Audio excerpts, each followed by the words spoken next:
Okay Dharmasri గారు సీట్లు ఇచ్చారు శాఖలు ఇచ్చారు కానీ పవర్ ఇచ్చారా? సీట్లు ఇచ్చారు శాఖలు ఇచ్చారు కానీ పవర్ ఇచ్చారా? కార్పొరేషన్లకు డబ్బులు లేవు, ఎవడేం చేసేది లేదు. మీ రాజ్యంలో రెట్లు మొత్తం సలహాదారులు ప్రతి శాఖ వాళ్ళే నడుపుతున్నారు. గ్రహించండి, అది అన్ని శాఖలు వాళ్ళే నడుపుతున్నారు. వెంకటేశ్వర గారు ఇప్పుడు జరుగుతున్నటువంటి చర్చ మేము పవర్ ఇవ్వలేదా, కీలకమైన శాఖలు ఇవ్వలేదా, నెంబర్ ఇవ్వలేదా? ఏమి ఇవ్వలేదు, మేము అన్ని ఇచ్చాం కదా అన్నది ధర్మశ్రీ గారి మాట. అన్ని ఇచ్చాం వెంకటేశ్వర అదే అదొక మాట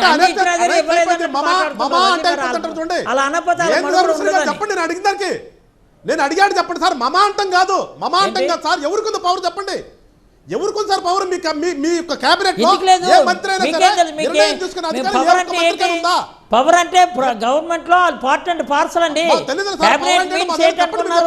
మేము అధికార పార్టీకి సంబంధించిన వ్యక్తులు అవ్వచ్చు, బట్ క్యాబినెట్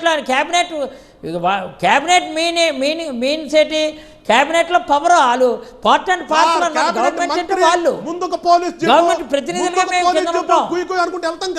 పవర్ అంటే అదే కదా. ముందు జీపు కాదు కావాల్సింది, అతను ఉండాలి, ఏమైనా చేయగలిగేది ఉండాలి.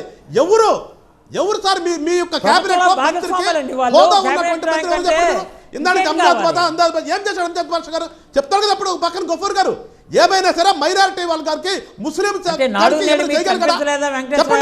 మీరు ఇందాక చెప్పారు రజనీ గారు ఆరోగ్య మంత్రి ఏం చేసింది చెప్పండి, ఏం చేసింది చెప్పండి సార్, ఏం చేసింది చెప్పండి. మొత్తం సత్యనారాయణ విద్యాశాఖ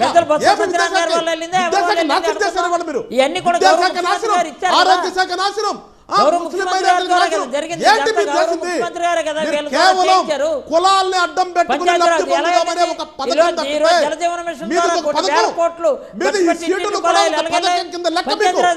సీట్లు ఇవ్వటం కూడా ఒక పథకం మీకు. అరే కులానికి ఒక సీట్ ఇవ్వటం కూడా పథకం అండి మీకు. ఇది మీ జగన్మోహన్ రెడ్డి పథకం, ఇది లేదంటే వైఎస్ఆర్ పథకమో జగన్మోహన్ రెడ్డి పథకమో సీట్ల పథకం పెట్టుకోండి.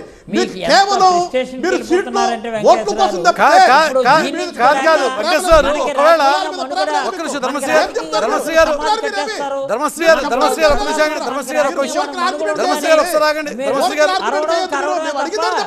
ధర్మశ్రీ గారు